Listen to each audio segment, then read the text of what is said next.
da palavra. Pastor Sêmio Lucélio, nosso preletor dessa noite.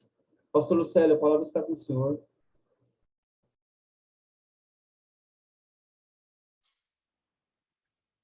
Pastor André, muito obrigado pela oportunidade que me foi dada. Hoje nós temos o altar de Rondonópolis, Mato Grosso do Norte.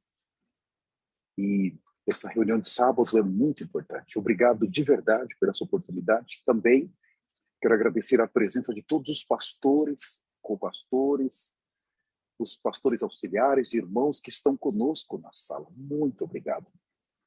Nós já fizemos a oração de arrependimento, muito poderosa. Então nós vamos entrar. Hoje foi um dia importante para nós aqui na Flórida. Nós estávamos orando para o nosso arrependimento. Nós fizemos já o terceiro arrependimento hoje. Gastamos todo o dia fora da nossa casa para Miami, onde foi o lugar que fizemos. Dá mais ou menos 1h40. E foi muito poderoso. No final da nossa comunhão, eu gostaria de mostrar algumas fotos para os irmãos do que aconteceu hoje. Muito poderoso. E eu estou feliz porque o Dr. Biel Teixeira, o nosso bispo sênior, ele já chamou hoje que o Brasil também vai estar em pano de saco agora no final desse mês. Isso é maravilhoso. Todo o Brasil vai para as ruas mais uma vez se vestir de pano de saco. Esse caminho que o Senhor escolheu para nós, ele é exatamente para matar o orgulho, a soberba. Irmãos, vocês nem imaginam do que Deus está nos livrando. Nem imaginam. Eu quero falar um pouquinho sobre isso nessa noite. Eu espero poder ajudar todos vocês. O ponto é esse. Nós precisamos estar claro de uma coisa. Quem vencer vai herdar tudo. Quem perder não herda nada. Em outras palavras, nós não temos direito de perder. Eu me refiro ao arrebatamento. Todo que perder o arrebatamento não herda nada. E eu menciono coisas positivas. Eu menciono um corpo glorificado, eu menciono a imortalidade, eu menciono a incorruptibilidade, eu menciono a poder estar na presença de Deus, poder participar da mesa das bodas do Cordeiro, poder entrar na eternidade para sempre. Eu me refiro à Nova Jerusalém, à vida eterna com Deus. Quem perder não herda nada. O inferno não é um lugar positivo. Nós não podemos tomá-lo como uma herança para alguém. Aquilo não é uma herança. Aquilo é um lugar de juízo final. Nesses dias, eu estava tendo comunhão com o pastor André um pouco antes da nossa reunião, e eu expressava para ele uma preocupação. Irmãos, nós, na quarta-feira, recebemos uma palavra dos poderosos profetas da eternidade. Nós já estávamos vindo em uma sequência de celebrações. Então, as celebrações, o Senhor foi ocupando as reuniões globais de quarta-feira, as vigílias da sexta-feira global e as reuniões globais de domingo, o Senhor foi ocupando com as celebrações. Nós nunca vimos tantos aleijados, cegos, nunca vimos andar e ver como nós estamos vendo agora. Mas estamos fazendo diferente de Cafarnaum, porque Cafarnaum viu muitos milagres que Jesus fez e eles não celebraram, não se converteram. Então, o castigo para Cafarnaum vai ser muito grande. Nós não somos Cafarnaum, nós estamos vendo os milagres e nós estamos celebrando. Aleluias! Isso é poderoso. Agora, quando eles chegaram na quarta-feira, havia uma celebração, mas eles falaram mais ou menos 3 horas e meia. Depois veio a celebração daquela cega, aquela senhora que viu 34 anos sem poder ver. O Senhor abriu os olhos dela. Mas na quinta-feira, durante o nosso discipulado internacional com o Dr. Augusto Macuengo, eles vieram e eles fizeram um resumo para nós. Irmãos, vocês sabem que eu anoto muita coisa. E eu estou trabalhando mais uma vez em uma lista de pecados. Nós concluímos até o pecado de número 1000, de 668 até o 1000 foram 332. Mas acredito que vai dar esses pecados para nós continuarmos no clamor da meia-noite, fazendo arrependimento de 60 pecados por semana. Até o final do mês já termina, já vamos chegar aos 1000 pecados. E eu estou trabalhando exatamente para ir até o final do ano. Isso vai dar mais ou menos 215 pecados a mais. Então vocês imaginam, eu estou envolvido com o pecado. Não é fácil. Então, quando alguém está falando, ou os profetas, o arcebispo, eu estou anotando. Vocês sempre observam que eu estou anotando. Mas eu fiquei em choque porque na quinta-feira eu nunca tinha visto tanto. E quando eles falaram em um tempo tão curto, já não era pecados, já não saía da boca deles pecados. Quando eles mencionavam, o que eles falavam em 2 Pedro capítulo 2 e 3 era rebelião. É um nível muito elevado e aquilo me chamou a atenção. Eu fiquei chocado, porque a 2 Pedro 2 e o 3, o nível de rebelião que o Senhor iria encontrar na terra nos últimos dias, ele é mais grave do que um pecado. Meu Deus, então eu fui anotando e eu gostaria de falar apenas alguns para os irmãos que me deixaram chocados. O primeiro que ele falou, ele não toca abertamente, aquilo o Espírito me dá e eu fecho aquele pecado. E quando vem já o pecado, ele já me dá o versículo. Eu vou para o versículo. Então, se você faz 200 pecados, tem que ter pelo menos 250 versículos. Porque há pecados que você precisa de 2, 3, 4 versículos, ou até mesmo um texto. Então, um pecado que eu escrevi na quinta-feira foi abandonar a cruz de Cristo. Mas isso é um pecado grave. Agora, esse pecado, ele abre a porta para os outros 14, porque em um dia é 15 pecados que nós tratamos do clamor da meia-noite. Então, você pode ver que o primeiro pecado, ele é a porta para os demais. Eu não sei como, mas isso tem ocorrido. Eu não tinha percebido, só a nossa arcebispa, ela recentemente no clamor, ela falou, esse primeiro pecado, ele abre para os demais. Eu não sei se vocês ouviram ela falar. Eu fiquei chocado. Então, quando eu começo a ver ela falar, eu falo, mas como que foi escrito isso?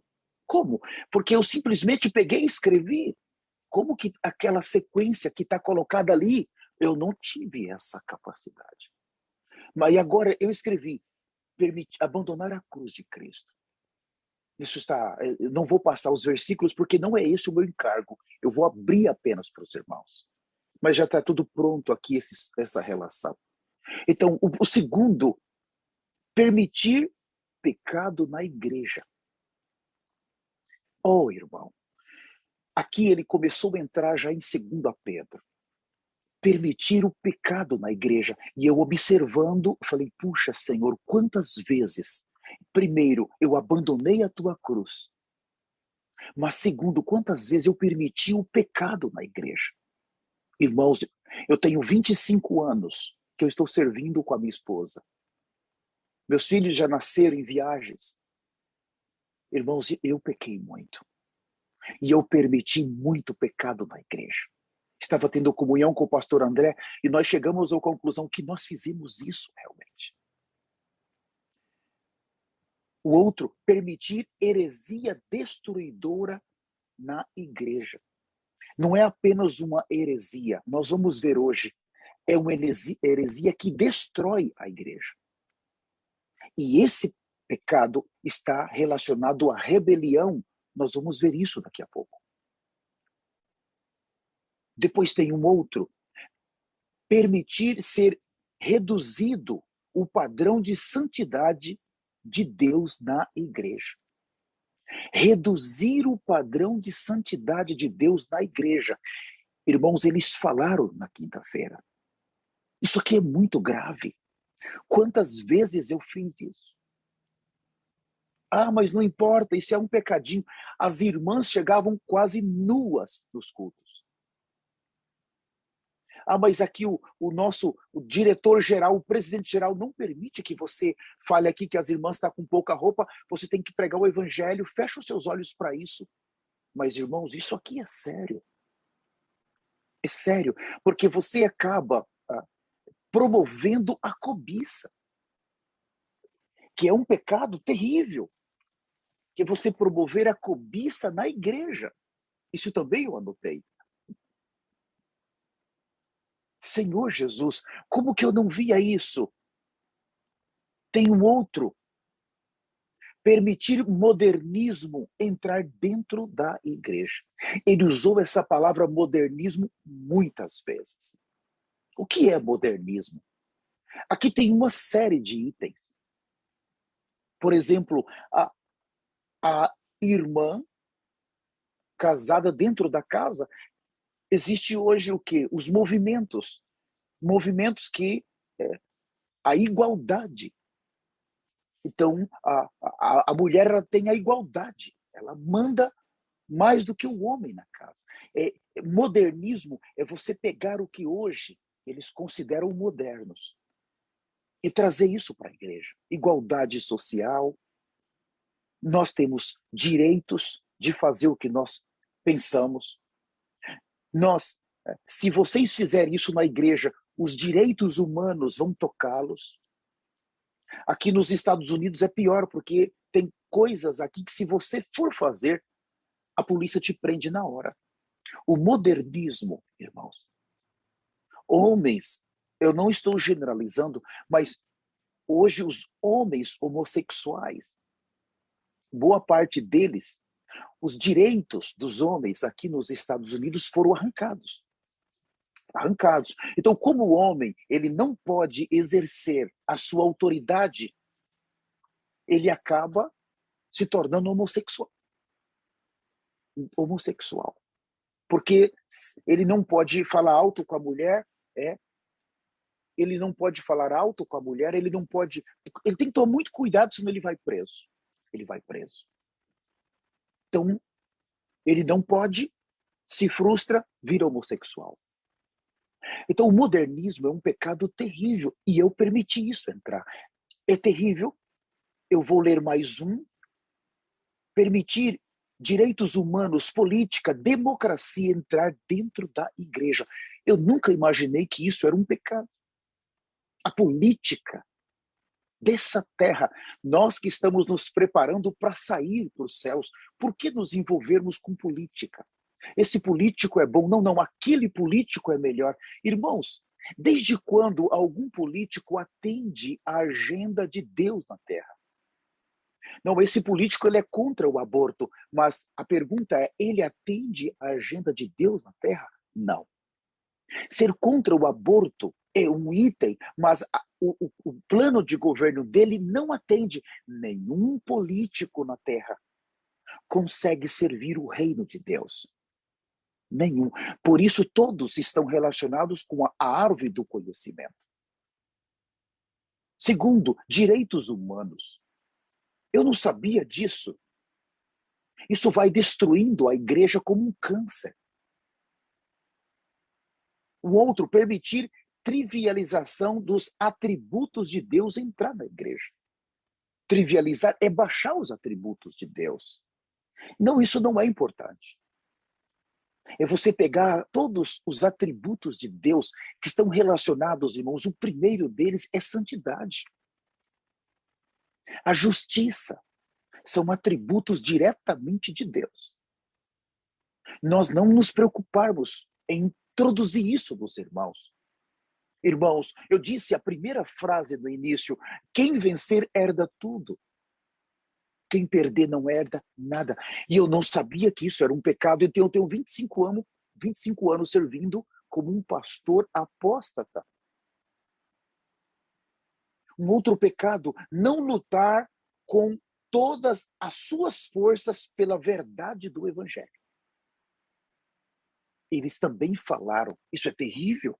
O evangelho em Filipenses, Paulo lutou pela verdade do evangelho. A verdade do evangelho precisa prevalecer. O que está sendo falado hoje, a mensagem que está chegando para nós, a mensagem que os profetas têm para nós, essa é uma mensagem que nós não podemos trivializar. Nós temos que falar. Nós temos primeiro que viver, mas temos que falar. E não dá para falar só uma parte.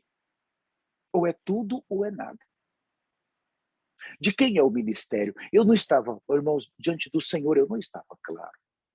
Nessas madrugadas de oração, de arrependimento, o Senhor tem falado tanto comigo, ministrado tantas coisas novas para mim. E o ministério, de fato, não é nosso.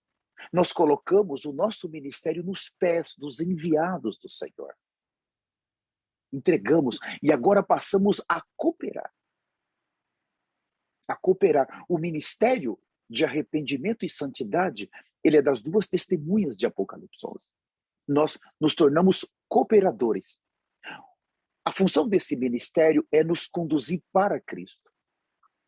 Para Cristo. E um dos grandes pilares desse ministério, irmãos, um dos grandes pilares é o arrependimento. A santidade, a justiça são o que sustenta.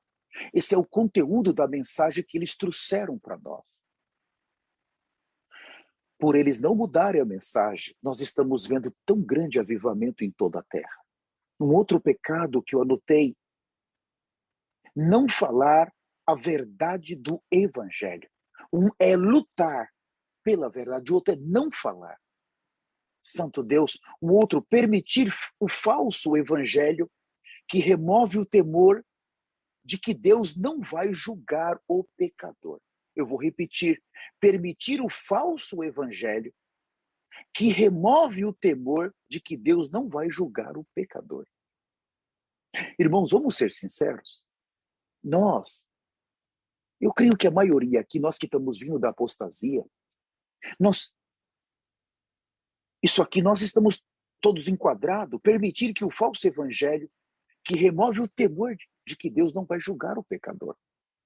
Nós pregávamos um evangelho, eu vou falar por mim, um evangelho que não trazia esse temor para o pecador. Irmãos, nós chegamos em um nível de trivializar o inferno que nós não gostávamos de falar do inferno. Nós tínhamos tanta convicção que na podridão dos nossos pecados nós iríamos reinar, que nós nem tocávamos no inferno. Não, vamos reinar com Cristo. Nós decoramos isso. Era um chavão, está tudo decorado, mas agora que a luz chegou e nós estamos vendo a nossa condição, é muito grave. E a primeira frase é: quem vencer herda tudo. Quem perder não herda nada. Então eu trivializei o evangelho. Nós não tocávamos no inferno. Então, quando nós não tocamos, isso aqui não é a verdade do evangelho, tira o temor dos irmãos. E pouco a pouco o temor vai saindo. Porque vem as bonitas mensagens, as mensagens de autoajuda.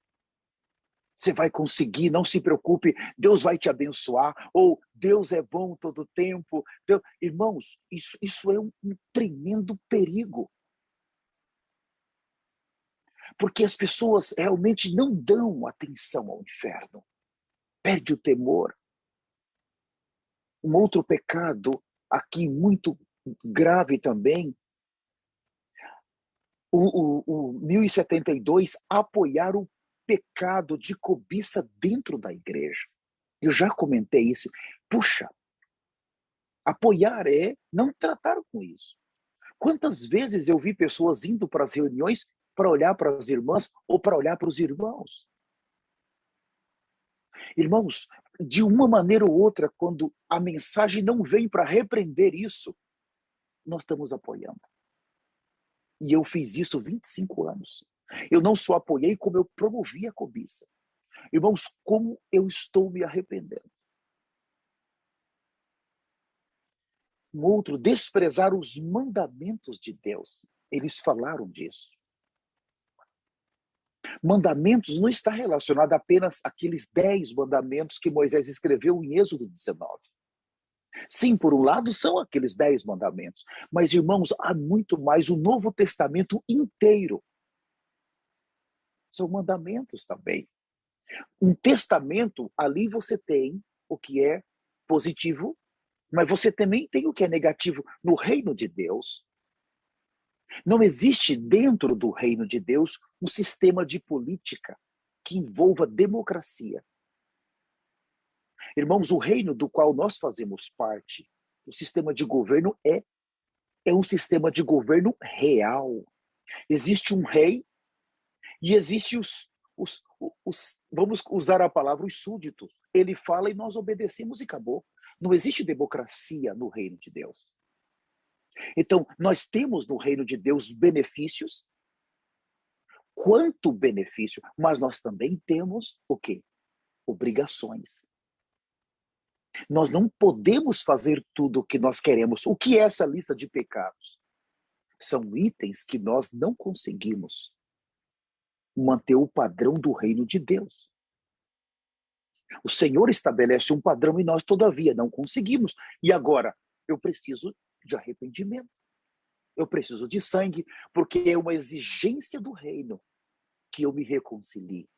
Se eu quero participar da manifestação, é uma exigência. Mas se o evangelho que eu estou pregando, ele não traz isso para os irmãos.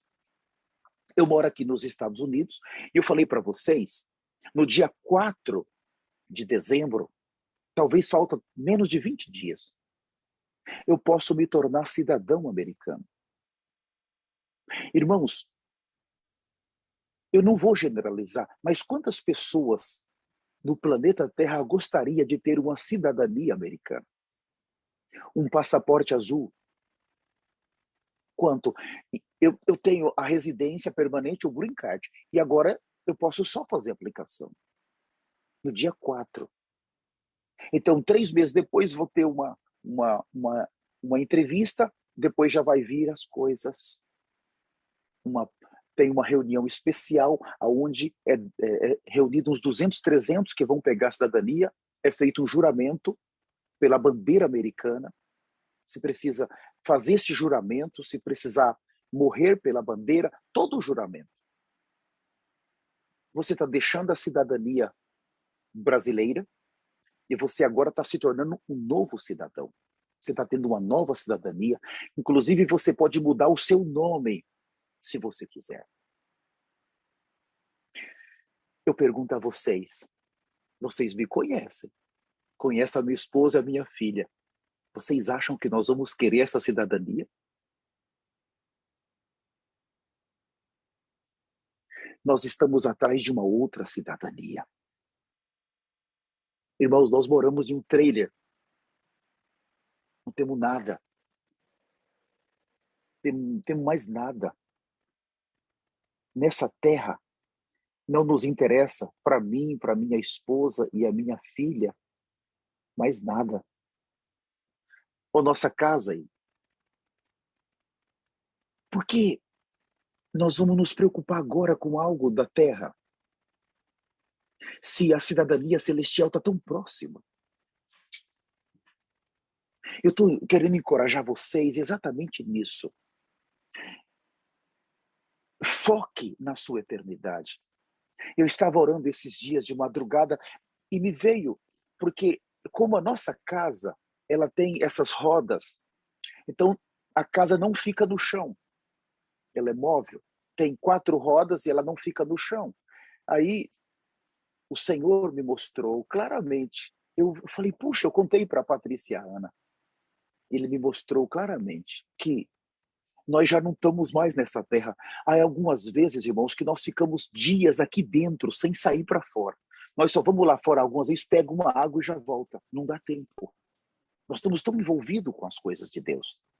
Atendendo os irmãos, preparando vídeos, fazendo edições.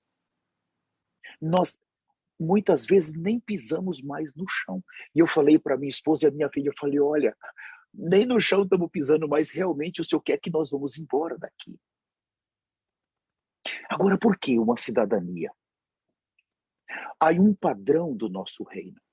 Para mim me tornar um cidadão americano, eu vou ter direitos, muitos benefícios. Irmãos, vocês nem imaginam. Eu vou poder entrar em qualquer parte do mundo onde os Estados Unidos têm, onde eles têm embaixada, tranquilo, respeitado. Fora os benefícios aqui dentro, você vai realizar muitas coisas porque abre as portas para o americano. Mas eu pergunto a vocês, do que isso me serve? Só que também eu tenho deveres, muitos deveres. Com os céus, irmãos, é um padrão mais elevado. Se você pegar Mateus 5, 6 e 7, ali nós temos o padrão dos cidadãos do reino. E é muito elevado.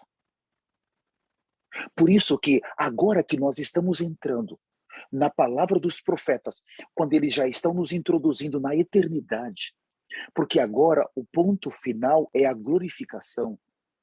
Então eles estão tratando com os últimos pecados, que é uma exigência. Uma vez que nós recebemos o Senhor, nós entramos para dentro do reino de Deus, nós cometemos pecados. E o reino exige algo de nós. Exige um arrependimento com sangue urgente. Para que nós saiamos dessa terra, o reino exige isso. Exige. O padrão da santidade e da justiça de Deus não é negociado. Nós temos, no reino de Deus, nós temos muitos benefícios. Nós temos toda a proteção da nuvem, mas há exigências também. Agora, é muito importante isso também que eu vou falar. Quando Adão, ele caiu no pecado, e ele pecou, entrou ali na humanidade, de acordo com Romanos 5,12, entrou a condenação e a morte. Assim, a morte passou a todos os homens, porque todos pecaram. Isso é um fato. Quando Jesus Cristo chegou, ele vem como uma opção única. Se você aceitar o Senhor, recebê-lo em seu espírito, viver agora, passar pelo batismo, e viver um padrão de santidade que o reino exige, e seguir a orientação dos 2 profetas do Senhor, agora nessa reta final, a chance de entrarmos no arrebatamento é 100%. Mas, vejam, se nós, eu e você, não conseguirmos atingir esse padrão, então aqui a primeira frase é: quem vencer, herda tudo. Quem perder, não herda nada. A condenação, ela permanece na velha criação. A condenação, ela não foi removida. Hoje, na minha oração pela manhã, o Senhor me deixou isso muito claro. A condenação, ela permanece. Então, existe uma exigência de Deus. Eu vou apertar agora, vocês vão ficar um pouco assustados, mas é melhor ficar assustado agora. Porque nesse momento, quando o arrebatamento acontece, que nós temos um item chamado rebelião. Muitos cristãos vão olhar para o Senhor e vão dizer: Senhor, eu nunca adulterei. Senhor, eu nunca roubei. Por que o Senhor me deixou? Eles vão estar no choro e ranger de dentes. Depois do arrebatamento, eles vão cair e rolar no chão, rangendo os dentes. Porque o Senhor me deixou. Por quê? Você pode não ter cometido isso, mas você não seguiu os 2 profetas que eu enviei para a terra. Você entrou num processo de rebelião. Você entende? Muitos não vão ter cometido pecados tão grosseiros como muitos dessa sala cometeram e vão ficar. Porque no momento exato de identificar os mensageiros de Malaquias 4, eles não conseguiram identificar. E é nesse momento que, por eles terem seguido o seu único caminho, por eles terem falado até mal, agora tem um acerto de contas. Um acerto de contas muito sério. Abram comigo, vamos começar aqui. Vamos começar com Lucas. Lucas capítulo 19. Eu vou começar com o versículo de número 14.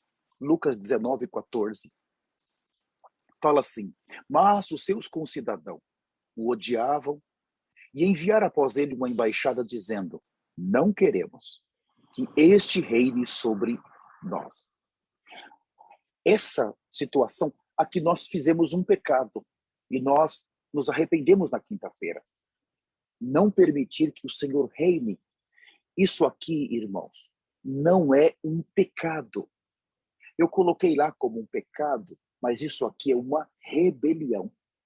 Por favor, identifiquem o que é pecado e o que é rebelião.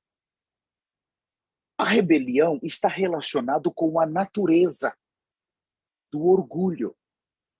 A natureza pecaminosa que está dentro de nós, irmãos, ela é movida pelo orgulho. Pelo orgulho. E esse orgulho que está dentro de cada um de nós, ele é o item número 1 da natureza pecaminosa. Em outras palavras, o orgulho, ele começa com ele. E dali saem as ramas. É como um pé de mandioca, de juca. O pé é o orgulho, é a natureza. O orgulho é a natureza pecaminosa. E as ramas são pecados. Então, se nós tratarmos com ele, os pecados vão desaparecendo. Rápido. Mas ele está relacionado totalmente com a morte. O orgulho, irmãos. Em outras palavras, ele é a própria morte dentro de nós. Nós estamos tratando com o pecado de mentir. É grave. Mas o orgulho é pior. Nós estamos tratando com um pecado, irmãos, de zombar de alguém. É grave, mas o orgulho é pior. Todos os pecados, ele é grave, mas o orgulho é pior. Porque é dele que sai a soberba. É dele que sai a ambição. É dele que sai a justificação. É dele que sai, irmãos, todos os pecados que estão relacionados nos 3 níveis. No nosso corpo, alma e espírito. É dele que sai. Ele é o ego que está dentro de cada ser humano da velha criação. Por que veio a condenação sobre nós? A condenação entrou exatamente porque em Gênesis fala que quando o homem comeu, se abrir os seus olhos, quando diz que ele passou a ter uma vida própria, uma vida independente, quer dizer que ele já não depende dos céus para viver. Quer dizer que ele está substituindo Deus na sua vida. O orgulho, ele substitui Deus na nossa vida. Eu vou repetir, o orgulho, ele substitui o Pai, o Filho, o Espírito Santo nas nossas vidas. Ele é o mais terrível. Aí nós temos a cobiça. A cobiça, ela existe por causa do orgulho. Todos os pecados estão ali nessa natureza. E quando se fala natureza, está dizendo, irmãos, próprio devil with darkness, o próprio demônio com as trevas dentro de nós. Essa criação, ela foi condenada. Por favor, compreendam isso. Essa criação, ela já foi condenada à morte. Não tem como mais ela escapar. Ela foi condenada à morte. Segundo, a terra que ela vive foi condenada à destruição por causa dela. As galáxias que fazem parte do sistema planetário todo foi condenado à destruição por causa dela. Não tem esperança para o old man, velho homem, para o orgulho. E é tão forte que nós temos o mundo. O que é o mundo? É um sistema de rebelião. O mundo é um sistema de rebelião que se opõe ao governo de Deus na terra. Eu vou repetir, Satanás, ele estabeleceu na esfera do mundo. O mundo não é a terra, irmãos. A terra é a terra, ela vai ser destruída. O mundo é um sistema que se opõe na terra à agenda de Deus, o governo de Deus, a administração de Deus. E Satanás exatamente governa a terra por meio do orgulho do homem. Por isso que o mundo, ele é tão forte. É o orgulho que busca destruir Deus do seu governo. É um sistema que não está a favor do reino de Deus, mas ele é contra ao reino de Deus. E Satanás consegue governar a terra por meio do homem e da mulher. Orgulho. Por exemplo, eu vou te dar um exemplo do que é o orgulho na vida. Eu irmãos, falo para vocês com muito cuidado. Temor de Deus. Todos nós que temos um depósito, palavra, um certo conhecimento, nós temos que tomar mais cuidado. Porque esse tipo de pessoa, como nós que estamos nessa sala, por termos um grau de conhecimento, nós podemos cair mais rápido. E a queda é muito rápida. É muito rápido. Eu vou dar um exemplo. Há um tempo atrás, nós ainda estávamos na apostasia. Eu já falei isso para minha esposa, minha filha. E se passaram muitos anos que eu estou servindo a Deus e eu conhecia o orgulho na doutrina. Eu conhecia a cobiça na doutrina. São verdades importantes que estudamos isso. Mas doutrinariamente falando, é bom você conhecer, mas o conhecimento termina te levando para a morte se você não tem experiências com aquilo. Então eu ouvi uma mensagem, eu não estava ainda nesse santo ministério. Enquanto a pessoa falava, irmãos, foi a primeira vez que eu identifiquei o orgulho. Eu não estava nesse santo ministério, mas eu já estava sendo ministrado pelos 2 profetas do Senhor há 8 anos. Muito tempo, e eu estava comendo as mensagens, e eu não conseguia identificar. De tanto ouvir, eu comecei a ficar claro. Primeiro, ter uma visão de mim mesmo. O Senhor começou a mostrar a minha pessoa. Foi quando aquele irmão falava, dava uma mensagem, e eu, irmãos, puxa, mas ele podia ter tocado nesse ponto. Não, esse ponto. E eu iria compartilhar. Depois que ele terminasse, eu iria falar 5 minutos dentro do que ele falou. Eu iria falar. Então eu falei, mas ele não podia. Enquanto ele falou, irmãos, eu fui, mas isso aqui, ele podia ter falado aqui. Não, agora ele podia ter tocado aqui. Esse ponto aqui ele pulou. Quando ele terminou, e eu estava ali cheio de itens, eu tinha mais um monte de versículos, e eu disse, ele pulou isso aqui. Quando me tocou para falar, irmãos, eu não consegui não tocar naqueles itens que eu senti que eu tinha que falar. Então, eu toquei em todos aqueles itens, nos meus 5 minutos, acabou a reunião, e eu fiquei com aquela sensação dentro de mim. Ela já estava desde o começo, mas uma sensação assim, puxa, uma voz, aquela voz que fala, puxa, o irmão realmente ele não tocou no que ele tinha que tocar. E eu podia ter falado esse ponto também. Eu podia. Mas aí, irmãos, passou assim o tempo inteiro, eu comecei conversando. Eu fui tomar café com a família, mas o tempo inteiro eu podia ter tocado nesse ponto também. Esse ponto aqui, eu tinha só 5 minutos, eu precisava de mais tempo para tocar nesse outro ponto. Irmãos, eu fui falando, tomei café, a minha esposa, a minha filha, ali tinha alguns jovens, e dentro de mim aquela voz, puxa, eu podia ter falado, esse ponto aqui eu tinha que ter melhorado, puxa, isso aqui não podia, eu não podia ter deixado isso para trás. Irmãos, eu tomei banho, eu fui para a cama, e aquilo na minha mente, eu conversando comigo mesmo, e em certo sentido o meu coração disparava. Então, o que nós entendemos, a mente ela fica acelerada. Passou-se mais ou menos umas 2 horas, toda a minha família dormiu e eu ali. Puxa, eu podia ter tocado nesse ponto. Não, mas esse ponto... Irmãos, a verdade foi me levando. E eu comecei a ver no que o irmão falou a Bíblia inteira. E o meu coração disparando.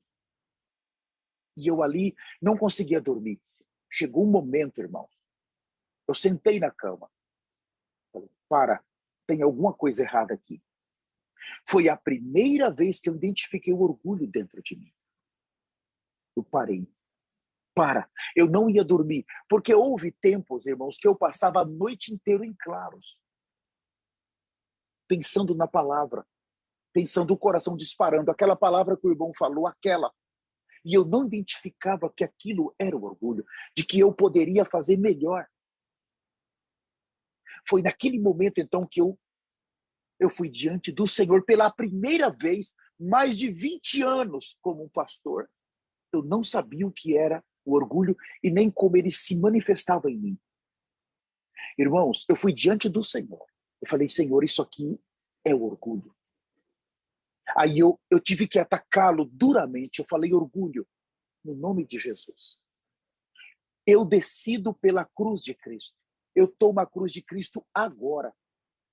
Senhor, eu preciso da cruz de Cristo agora. O que eu estou sentindo é um orgulho.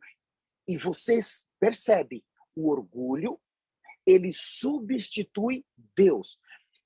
Você está pensando que é Deus falando, porque muito. A árvore do conhecimento do bem, essa parte boa, é Deus, mostrando a sua capacidade. Em alguns casos, eu não vou generalizar, mas eu vou dizer que um pouco mais de 99%, o Filho de Deus pensa que é Deus falando com ele, que é Deus ministrando, que é Deus dando revelação para ele. E é o orgulho. Então eu fui diante do Senhor com força, irmãos. 15 minutos de oração. Veja, 15 minutos de oração me arrependendo e colocando o orgulho na cruz. Eu deitei na cama e dormi. Eu não ia dormir porque eu já me conhecia. Eu passava a noite em claro. Mais de 20 anos achando que aquilo era a revelação de Deus.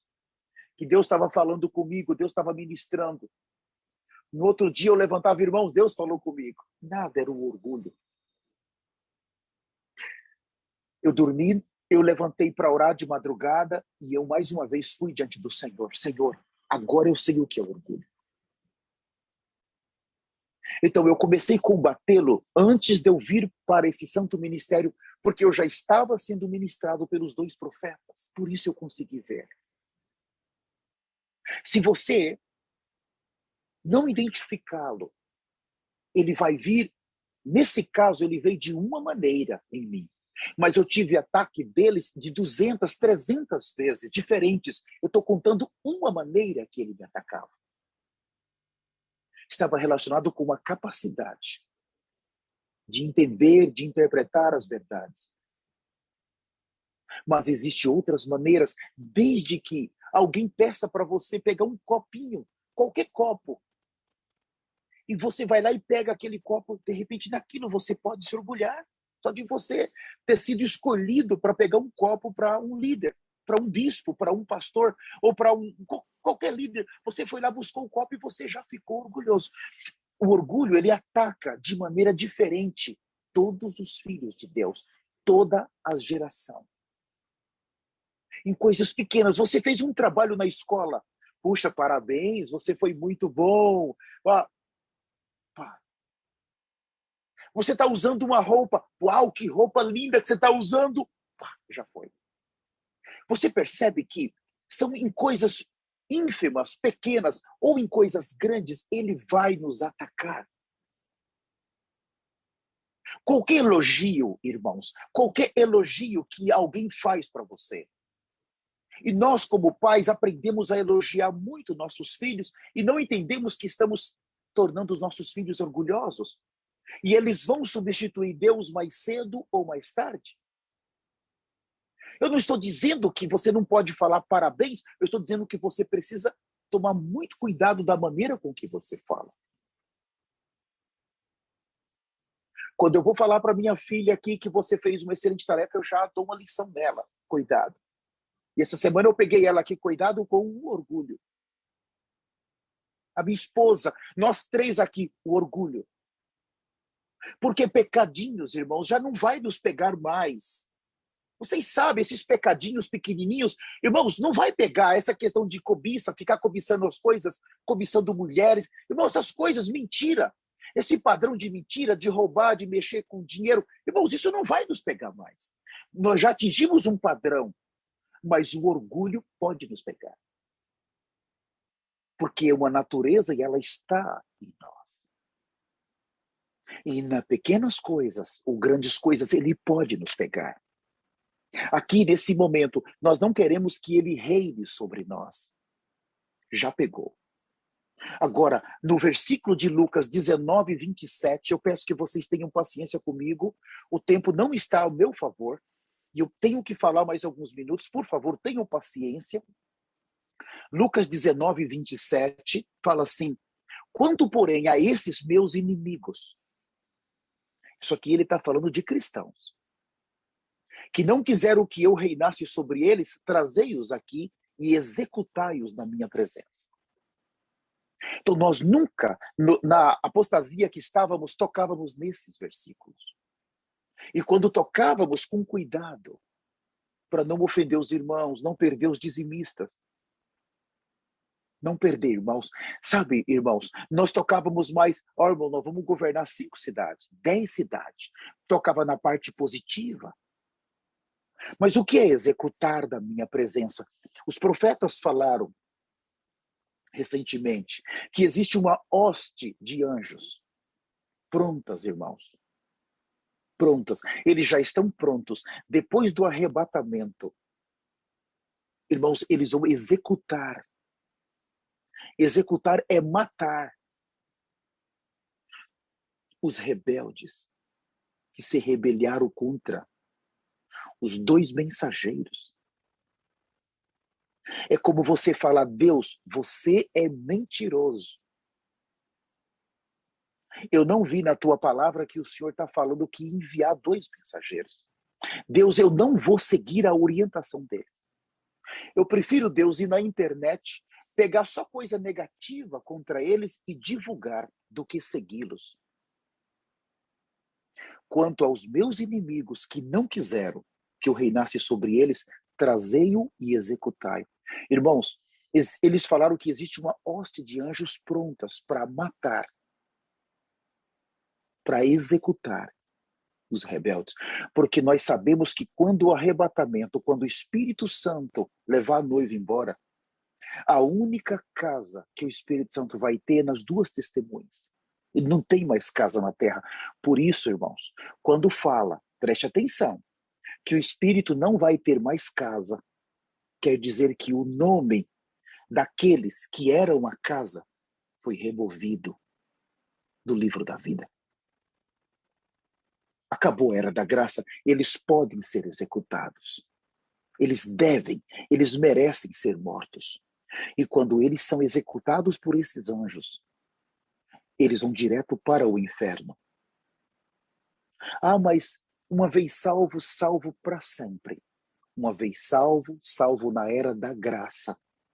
E mesmo assim, não faça tudo o que você quer, porque você pode olhar para esses dois profetas. Eles estão na terra para nos salvar de três coisas. Primeiro, eles vieram para nos salvar do pecado, nos ajudar a sair do pecado. Segundo, eles vieram para nos ajudar a sair da apostasia. E terceiro, eles vieram para nos ajudar a sair da rebelião. São três itens que estão dentro do seu ministério: o pecado, a apostasia e a rebelião. Você pode olhar que dentro do arrependimento tem esses três itens. O nosso chamamento para se arrepender quer dizer, enquanto eu me arrependo, eu estou sendo salvo desses três itens. E preste atenção, na sua cidade, todos os rebeldes vão ser executados. Aí você fala, mas Deus, eles não vão ter uma chance de ser um vencedor tardio. Aqui é importante. O ranger de dente começa exatamente depois do arrebatamento. Eles vão rolar pelo chão. Segundo, nós vamos ter dois tipos de pessoas. Na realidade, eu poderia falar de quatro. Deixa eu abrir então. Nós vamos ter, depois do arrebatamento na terra, os judeus. Os judeus vão estar na terra. Vai começar os 7 anos deles. Nós vamos ter as nações. Nações. As 200 nações vão estar na terra, vão começar a ser julgadas. Nós vamos ter, irmãos, os que eram santos pecadores. E eu estou dividindo esse grupo em dois. É um só. Mas os que eram santos pecadores e os que eram santos rebeldes. Então, tem duas categorias de cristãos. Existem os pecadores e existem os pecadores rebeldes. Então, os rebeldes, eles serão executados. Agora, os pecadores, aquele que vivia olhando alguma pornografia, aquele que, de alguma maneira, ele tentou. Ah, mas ele está naquele grupo centenário, eu não vou citar aqui nomes. Ele perdeu o arrebatamento. É um homem natural, mas nunca se rebelou. Então, ele pode ter uma chance sendo assassinado pelo anticristo. Ele pode ter essa chance. Não estou dizendo que todos vão ter, porque o número, de acordo com os profetas, que vão ser assassinados de ex-cristãos é muito pequeno. Eu diria que mais de 90% não vai conseguir resistir ao anticristo. É um número pequeno que vão ser assassinados sem negar. Agora, aqueles do quinto selo, a maioria, eles falaram que são judeus, que vão ser assassinados por não receber a marca do anticristo. Eles serão assassinados em milhares de milhões. E eles só vão ter a força para não receber a marca por causa do evangelho que as duas testemunhas vão estar pregando para eles. Agora, o orgulho é o orgulho que está resistindo dentro dos cristãos a não obedecerem essa única voz. Por isso que eu quero abrir com vocês em 2 Pedro, por favor. Eu vou comentar menos por causa do meu tempo, eu vou ler mais. Está bem? 2 Pedro, capítulo 2. Irmãos, quanta revelação estamos ganhando aqui. Mas são revelações assustadoras. Então, o capítulo 2, nós vamos entrar na etapa da rebelião. Viu? Quando você pega, seria até bom eu mostrar primeiro para vocês, 1 Coríntios capítulo 10. Eu creio que ficaria melhor. Desculpem, por favor. Vamos 1 Coríntios capítulo 11. Eu vou ler com vocês apenas um versículo. 1 Coríntios 11, o versículo 3. Esse versículo é o versículo mais sério do Novo Testamento. É o mais duro. do Novo Testamento. Por quê? Porque ele trata do encabeçamento. Irmãos, esse versículo aqui, ele é o mais duro, porque ele toca diretamente na pessoa do velho homem, que é o orgulho. Então, 1 Coríntios 11:3 fala assim: quero, entretanto, que saibais. Paulo está dizendo, você tem que saber disso. É importante que você saiba. Quero, entretanto, que saibais. Ser Cristo o cabeça de todo homem, o homem o cabeça da mulher e Deus o cabeça de Cristo. O que é isso? Nós temos o Pai, o Filho, o homem e a mulher. Isso chama-se governo universal. Deus estabeleceu isso. Quem estabeleceu? Deus. Deus muda? Não. Deus não pode mudar? Não. Ah, mas os homossexuais hoje são milhões no mundo inteiro, não pode mudar? Não. Ah, mas o movimento que temos aqui disso não pode mudar? Não. Porque Deus, irmãos, nos céus, eu vou falar isso com muito cuidado, você tem que tocar nisso. Por um lado, ele é um Deus que não muda, mas por outro, ele muda. Você fala, mas como? Nos céus, ele não muda, mas na terra ele pode mudar. Ele pode. Quando Moisés falou, Senhor, olha aqui, eu estou há 40 dias no monte. O Senhor falou, desce depressa, porque o teu povo, que você tirou da terra do Egito, eles acabaram de fazer um bezerro e estão me adorando. Moisés, eu vou destruir eles. E vou fazer de você um novo povo. Ele está tomando uma decisão na terra. Deus e Moisés falou, Senhor, arrependa-te. O que vão dizer os egípcios? O Senhor tirou eles do Egito. O Senhor prometeu para Abraão, Jacó, Isaac. Olha o que está acontecendo. Arrependa-te. O que aconteceu? Deus se arrependeu. Há coisas na terra que Deus muda. Aquele pecador que caiu, que tinha que ser morto, aqui o Soares. Deus podia ter me matado, mas ele decidiu ter paciência comigo. Nesse caso aqui, foi decidido esse governo nos céus. Ele não muda. Ele vai administrar os que vão entrar baseado nesse governo. Deus é o cabeça de Cristo. Isso nunca vai mudar. E Cristo, quando ele esteve na terra como Jesus, ele obedeceu o Pai 100%. Ele viveu o Pai. Ele expressou o Pai. Se submeteu ao Pai. Ele veio do Pai, mas ele veio com o Pai. Agora, quando chega no homem, aí começa o problema. Porque se Cristo submete ao Pai, o homem não consegue se submeter a Cristo. Eu não vou nem tocar na mulher. Não. Porque hoje nós vemos como há um pecado, né? Os direitos iguais. O modernismo da igreja.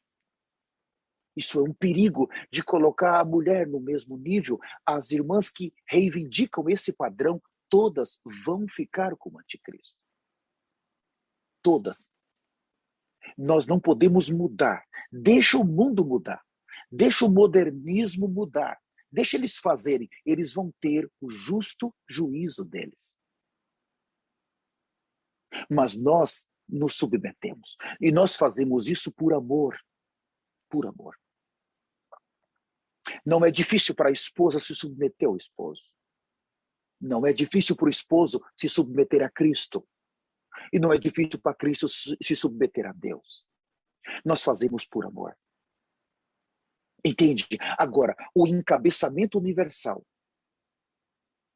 Deus, Cristo, o homem e a mulher. Não toquem nisso, por favor, não toquem.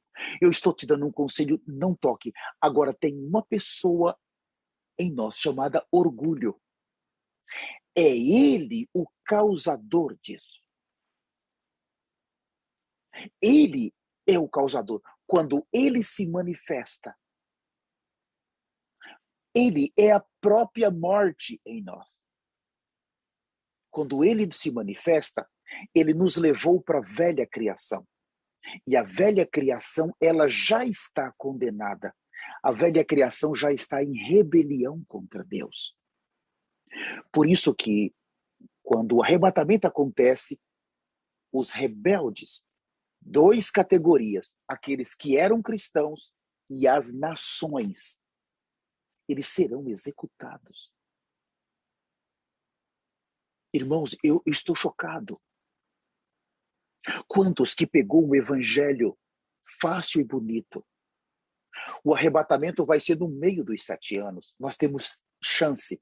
Nós vamos ver o anticristo se manifestar, nós vamos ver o quê? Nós vamos ver os judeus construir o templo, nós vamos ver os 2 profetas chegar. No meio dos 7 anos é que vai ter o arrebatamento. Irmãos, nós aprendemos esse evangelho. Olha, se nós não conseguir agora, não se preocupa que depois tem as trevas exterior, não é tão difícil. Mas na Nova Jerusalém, todos nós vamos estar juntos. É mentira. Irmãos, não é verdade isso. Não é verdade. Aí está o grande perigo, como que nós somos conduzidos para um evangelho barato, que facilitou o pecado, que fez com que nós alimentássemos nosso ego, nossas ambições. Você já imaginou se os teólogos tivessem apontado o profeta Elias? Se eles tivessem falado, quando ele chegou agora, todas as igrejas se submetessem, você pensou que avivamento aconteceria? Os céus têm capacidade para 8 bilhões de pessoas, eles falaram. Então agora, vamos para 2 Pedro capítulo 2, por o tempo eu só vou fazer mais leitura, vou comentar muito pouco. Então, esse padrão de 1 Coríntios 11, ele começa agora aqui. São aqueles que não se submeteram a Cristo. O encabeçamento. Então, 2 Pedro capítulo 2 fala assim como no meio do povo surgiram falsos profetas. Falsos profetas, assim também haverá entre vós falsos mestres, os quais introduzirão dissimuladamente heresias destruidoras, até o ponto de renegarem o soberano Senhor que os resgatou, trazendo sobre si mesmo repentina destruição. E muitos se guiarão às suas práticas libertinas, e por causa deles será infamado o caminho da verdade. Também, movidos por avareza, farão comércio de vós, com palavras fictícias, para eles o juízo lavrado a longo tempo não tarda, e sua destruição não dorme. O 4, ora, se Deus não poupou anjos quando pecaram antes, precipitando-os no inferno, os entregou a abismo de trevas, reservado-os para o juízo, e não poupou o mundo antigo, mas preservou a Noé, pregador da justiça, e mais 7 pessoas, quando fez vir o dilúvio sobre o mundo de ímpios, e reduziu a cinzas a cidade de Sodoma e Gomorra, ordenou-as a ruína completa, tendo-as posto como exemplo a quantos venham a viver impiamente. Irmãos, parece que Pedro não está falando isso aqui para cristãos. Olha o padrão da rebelião, irmãos. Olha o padrão. Isso aqui é muito grave. Eu nunca tinha visto dessa maneira. Para mim, puxa, eu vou pregar um evangelho doce.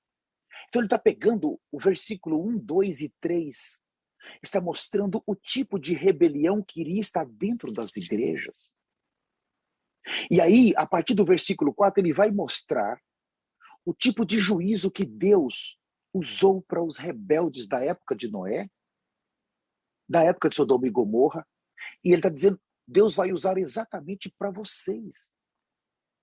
Os anjos, só um pecado eles cometeram. Adão só cometeu um pecado. Não teve redenção para Lúcifer. Não teve redenção para Adão. E o Senhor preparou uma redenção para nós. Mas mesmo com essa redenção, os homens seguem em rebelião. Uma vez que não aceita que Deus, que Cristo os governe, é rebelião. Eu não queria ler, mas eu vou ler com vocês para vocês entenderem. Por favor, marquem isso. Ainda, 2 Pedro capítulo 1, eu vou ler com vocês a partir do 16. Veja, os profetas não estão lendo, mas eu sinto que eu devo ler. Porque o apóstolo Pedro, ele fala assim no 16, porque não vos demos a conhecer o poder e a vinda do nosso Senhor Jesus Cristo seguindo fábulas engenhosamente inventadas, mas nós mesmos fomos testemunhas oculares da sua majestade. Veja, nós estamos estudando sobre o Monte da Transfiguração. Agora, o apóstolo Pedro vai dar esse único testemunho da vida dele. Irmãos, Pedro caminhou com Jesus 3 anos e meio, mas só existe um testemunho que marcou Pedro.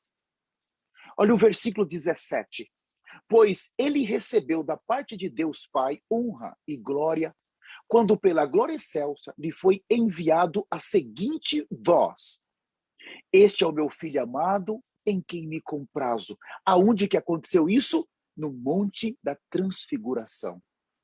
Agora o 18. Ora, esta voz vinda do céu, nós a ouvimos. Quem ouviu? Pedro, Tiago e João. Nós a ouvimos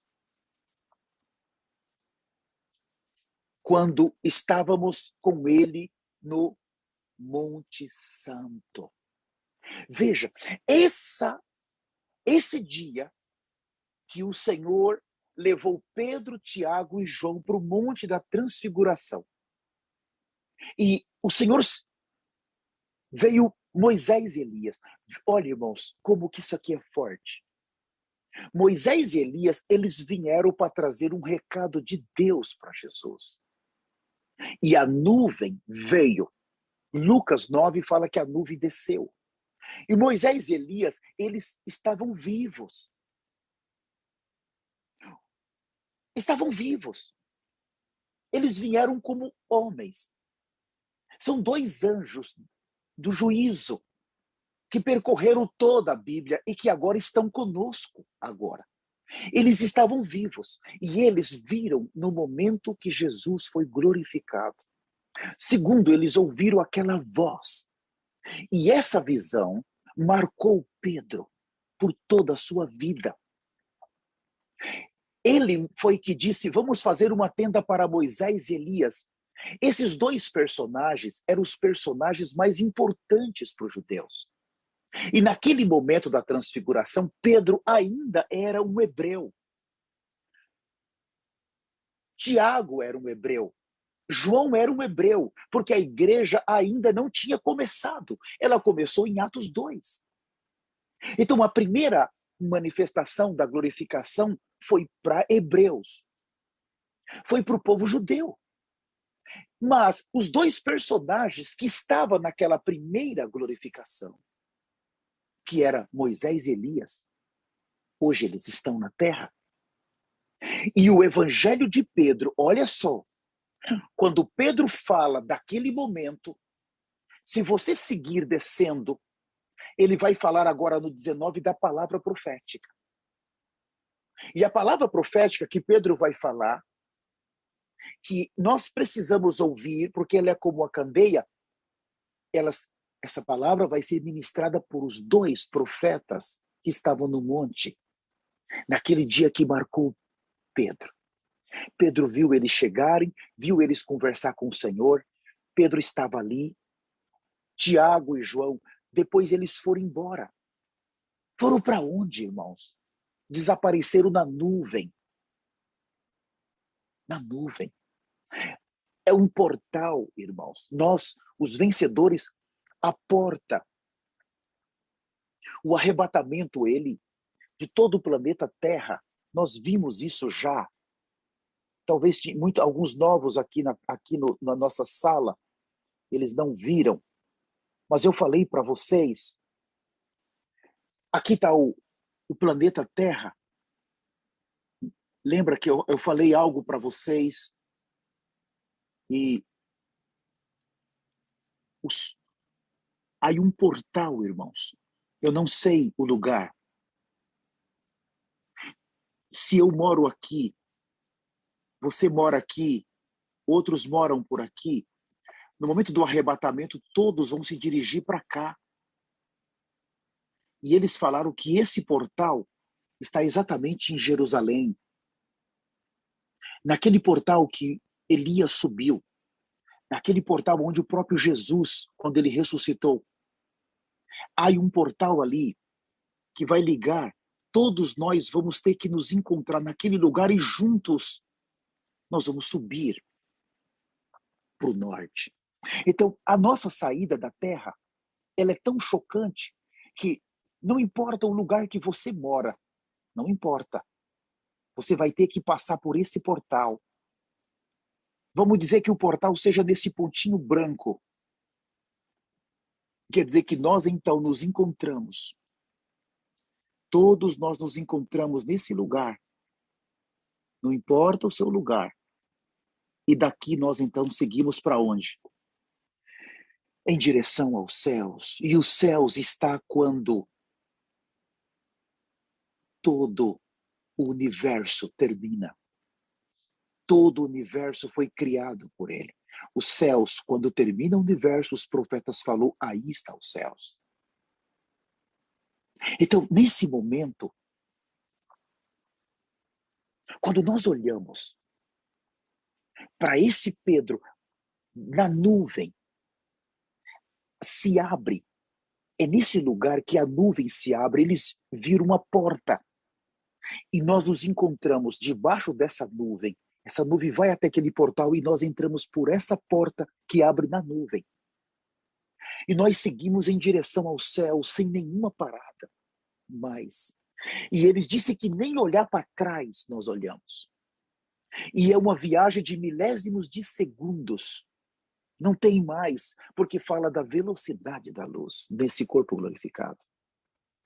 E em seguida pisamos nos degraus e entramos. A glória que nos espera, nós vamos entrando e eles viram nós entrando, desaparecendo naquela glória, indo em direção ao Cordeiro de Deus. Sendo recebidos por aquela grande festa que já está pronta para nós. Agora, Pedro ficou chocado.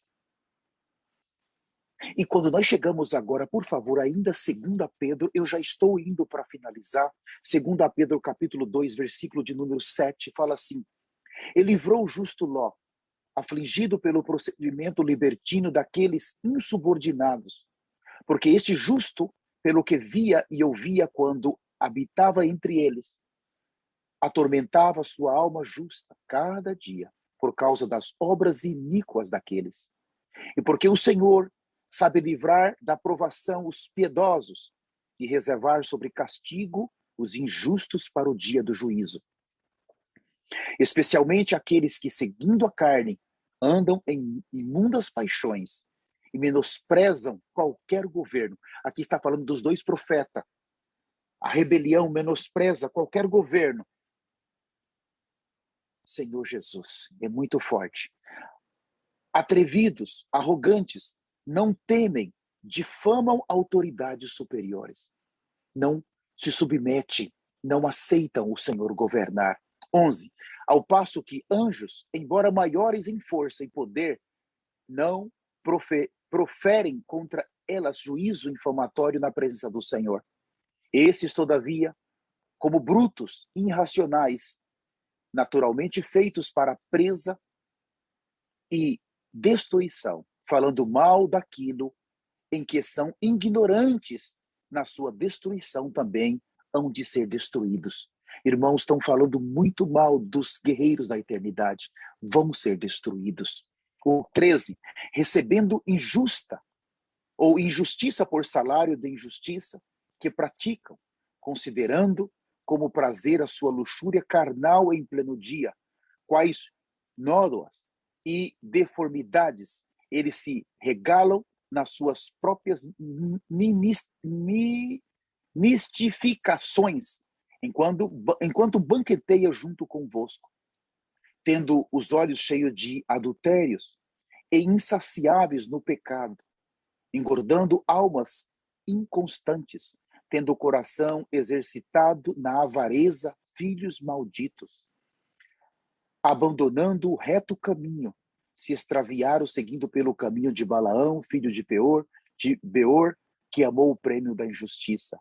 Recebeu, porém, castigo da sua transgressão, a saber, o mudo animal de carga, falando como voz humana, refreou a insensatez do profeta.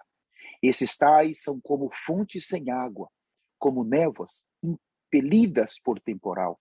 Para eles está reservada a negridão das trevas, porquanto, proferindo palavras jactanciosas de vaidade, engordaram com paixões carnais por suas libertinagens, aqueles que estavam prestes a fugir dos que andam no erro. E eu vou para o capítulo 3 agora, rapidamente, versículo 1. Amados, esta é agora a segunda epístola que vos escrevo. Vos em ambas procuro despertar com lembranças a vossa mente esclarecida, para que vos recordeis das palavras que anteriormente foram ditas pelos santos profetas, bem como do mandamento do Senhor e Salvador, ensinado pelos vossos apóstolos, tendo em conta, antes de tudo, que nos últimos dias virão escarnecedores com os seus escárnios, andando segundo as suas próprias paixões, e dizendo, onde está a promessa da sua vinda? Porque desde que os pais dormiram, todas as coisas permanecem como desde o princípio da criação. Aí eles vão descendo, e eu quero ir agora para o versículo de número 12, para finalizar, esperando e apressando a vinda do dia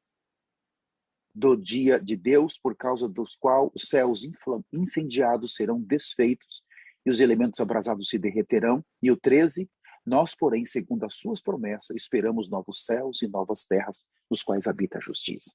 Então, aqui tem dois tipos de povos, eu já fechei minha Bíblia. Um está esperando e apressando os novos céus e a nova terra. E os outros vão ser julgados e vão ser destruídos. São dois povos, dois caminhos. Irmãos, toda a queda deles veio por uma palavra chamada orgulho. E eu quero rogar, trata com orgulho. Porque o orgulho, ele é exatamente o que substitui Deus na sua vida. O orgulho, ele não vai se manifestar com coisas ruins na sua mente. É o orgulho que não vai nos deixar ir à cruz. Por que você tem que sofrer? O orgulho, irmãos, é o velho esposo de Romanos 7. Ele é aquele esposo de Romanos 7. Irmãos, ele é o pior. Se nós conseguirmos detê-lo, os outros pecados desaparecem. Nós alcançamos o padrão da santidade e da justiça com mais facilidade. Ele é subjetivo. Ele se manifesta na parte boa da alma. Ele não quer que você sofra. Ele se manifesta na linha da revelação. Ele se manifesta na linha das roupas, na linha da alimentação. Ele se manifesta até nos mais humildes. Ah, que irmão humilde, que irmão humilde. Mas ali, só de falar você é humilde, a pessoa já pode se orgulhar porque alguém falou que essa pessoa é humilde. Então o problema não está em alguém te elogiar. O problema está naquilo que está dentro de nós. O problema nunca esteve na lei, mas as pessoas que receberam a lei não estavam preparadas para recebê-la. Eram pecadores carnais e orgulhosos. Nunca a lei teve problema. Ela é perfeita, ela é boa. Ela retrata exatamente o caráter de Deus, o ser de Deus. Mas as pessoas que receberam eram pecaminosas e eles não conseguiram praticá-la. O problema nunca está, irmãos, na Bíblia, mas o orgulho ele é tão forte que ele usa a Bíblia para se defender. Todos os líderes da terra que não se arrependerem é por causa do orgulho. E eles serão assassinados logo depois do arrebatamento, e serão lançados no inferno. Não existe trevas exterior. Para 1000 anos, existe trevas exterior depois do arrebatamento. E não existe uma segunda chance. Eu pequei, mas eu vou para os trevas exterior, depois eu vou para a Nova Jerusalém. Não. A Nova Jerusalém não é para pecadores. Então eu finalizo dizendo para vocês, trate com orgulho. Tratem. Não brinque com isso. Isso é um monstro que está ainda dentro de nós. Porque o Senhor vai ter que trazer o juízo. Porque a velha criação, irmãos, ela já está condenada. Quando a igreja sair, a condenação vem por quê? Porque já não tem mais chance para ela. O Redentor foi embora. Aquele que veio para redimi-la já foi embora. Os 7 anos é um período de céus fechados. Não tem luz. Céus fechados. Juízo, destruição e morte. Não existe mais redenção naquele período. Por isso que hoje nós temos que nos arrepender. Tome o arrependimento como a base. O arrependimento tem que ser o principal na sua vida. Segundo, tome a cruz. O arrependimento vai tratar exatamente com isso. Porque quando você vai para a rua de pano de saco, você sabe qual é a primeira parte que é destruída? O orgulho. Irmãos, é o orgulho. Nós somos orgulhosos. A primeira vez que eu fui para a rua de pano de saco, eu sou orgulhoso. E aí, mas como que eu vou vestir pano de saco?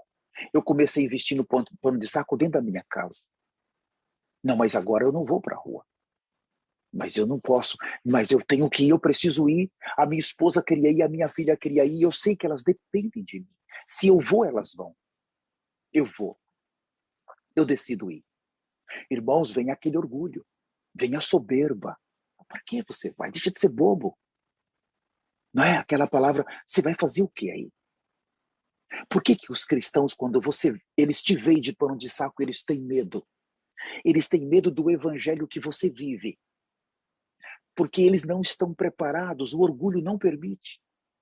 O evangelho que eles estão recebendo, eles não precisam se humilhar assim para ser salvos. Eles creem que eles vão ser arrebatados sem necessitar disso. O orgulho. Você precisa provar isso em você. Quando você sai a primeira vez, você vai ter uma forte luta. Você tem que vencer isso. Na segunda vez, você já quase não sente nada. E na terceira, igual hoje, nós saímos já na terceira vez na rua, nós não sentimos mais nada, a gente já está em casa, já estamos felizes ali, nós não queremos saber de nada, nós queremos gritar. A minha filha, Ana, você poderia, filha, colocar alguma coisa? Veja, ela vai fazer um vídeo, mas não deu tempo, nós chegamos já, mas depois nós vamos postar esse vídeo. Mas há algumas fotos, você pode colocar, por favor, Ana? Nós fizemos o maior arrependimento da Flórida, conseguimos reunir os 3 pastores, famílias. Nós somos em poucos aqui na Flórida. A Flórida é um estado de 200 milhões de pessoas, perdão, de 22 milhões de pessoas. É o estado da Flórida, 22 milhões. Não é tão pouca gente, viu? É um pouquinho. Esse estado é considerado aqui um estado pequeno, não é considerado um estado grande. Aqui está, ó. Esse é o estado da Flórida. Estão vendo? Esse é o mapa nosso. Ó. É pequeno aqui, vocês estão vendo? Ou seja, nós moramos exatamente aqui, nós estamos aqui. Deixa eu apontar para vocês. A ver. Olha, nós estamos exatamente aqui, ó. Nesse pontinho. Nosso trailer está exatamente aqui nesse ponto vermelho agora, do lado desse lago. Nós estamos colados com esse lago. Então, nós descemos, aqui está Miami, está vendo? Fizemos o arrependimento aqui em Miami. Descemos para cá. Então tem um pastor aqui, mas aqui nós temos um segundo pastor que já atravessou para o ministério. Ele está aqui nessa cidade chamada Lakeland. Ó. Então nós já saímos por aqui, fomos lá, daqui para cá dá mais ou menos 3 horas, daqui para cá dá 1h40. Então nós fizemos o primeiro arrependimento, só eu, minha esposa e minha filha. E a outra filha já de meu genro. Fizemos aqui em Miami. Aqui não é a capital, mas é uma cidade muito conhecida. Tem Miami, Miami Beach, né? Muito grande aqui. Então, nós subimos, visitamos esse outro pastor, convidamos ele, ele desceu hoje, veio para cá. Então, nós reunimos esse pastor aqui, tem um pastor aqui e mais nós, 3 pastores. Foi o arrependimento que esses 3 pastores já atravessaram para o ministério, já são do ministério. Ana, você pode passar, tem alguma coisa aí, filha? Então, foi positivo. Esse é Pode passar, filha. É a corte de Miami. Corte é o fórum. Esse é o fórum de Miami.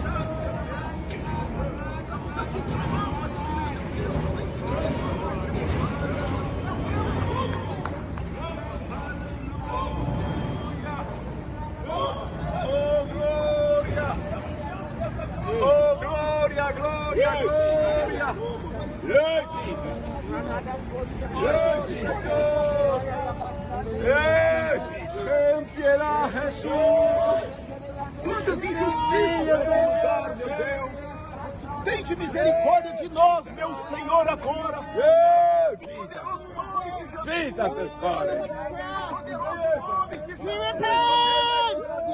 Senhor, estamos te clamando por misericórdia, Senhor! Misericórdia de nós! Poderoso profeta, Senhor! Misericórdia das nossas vidas, Senhor! Porque pecamos contra ti! Pecamos contra os céus! Pecamos contra a terra, meu Deus! Nosso coração não é limpo, não é puro! Agora o teu juízo chegou a nós! Deve ter mais alguma coisa. Todos nós, existem pastores americanos, só falam inglês, tem o pastor hispano que fala só espanhol e temos nós. Então, nós fizemos o arrependimento em 3 línguas. Tem mais alguma coisa? Você não tenha vergonha. Isso aqui estoura o seu orgulho. Acaba com você.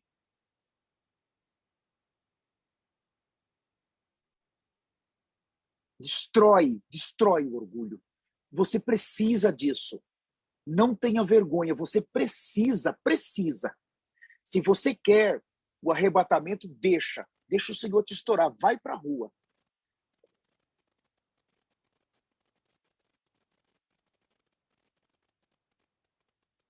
Esses prédios, nós estamos bem no centro. Da realidade, não é o centro ainda. Essa corte em Miami não é ainda o centro, mas é um lugar. Né? Nós estamos ali, todos nós de joelhos. Nós ficamos muito tempo dessa vez, irmãos. Ficamos quase 3 horas. Não queríamos sair. Foi fluindo, e foi chegando gente. E foi sendo evangelizado, orando por pessoas. Pessoas foram recebendo o Senhor. Então, algo foi passando ali que não deixava a gente sair. Levamos água, tinha gelo. O sol não estava quente, estava um ambiente bom. Tinha um ambiente muito bom ali. Nós estávamos em um grupo bom de irmãos, 3 pastores, esposas de pastores. Aí tá os 3 pastores. Esse primeiro aqui é o pastor latino, o pastor Joel Temprana. Ele tem uma igreja aqui em Miami.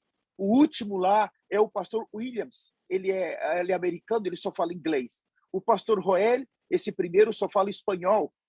Então, esse arrependimento foi muito poderoso. O Senhor reuniu esses 3 pastores.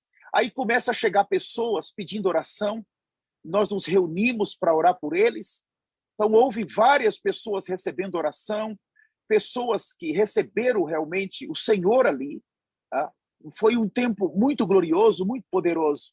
Pessoas parou o carro, aí uma mulher vindo na nossa mesa de evangelismo, ali tem bastante esse material de evangelismo, vocês podem ver, água, sempre leva água para distribuir para alguém, né? Lá no carro, lá no fundo, agora vocês viram, nós estamos juntos fazendo o arrependimento aqui, já no final, fizemos um círculo, o povo está passando na rua, olha só, esse carro vai passando na rua, os carros vai parando, pedindo, quem são vocês?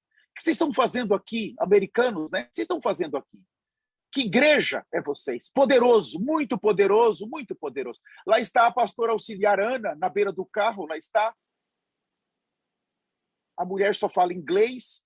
Aqui mais 2 jovens passando na rua parou, receberam já o material de evangelismo. Depois nós demos 2 águas para eles e eles pararam, receberam também oração. Agora nós estamos já em frente à corte, o grupo.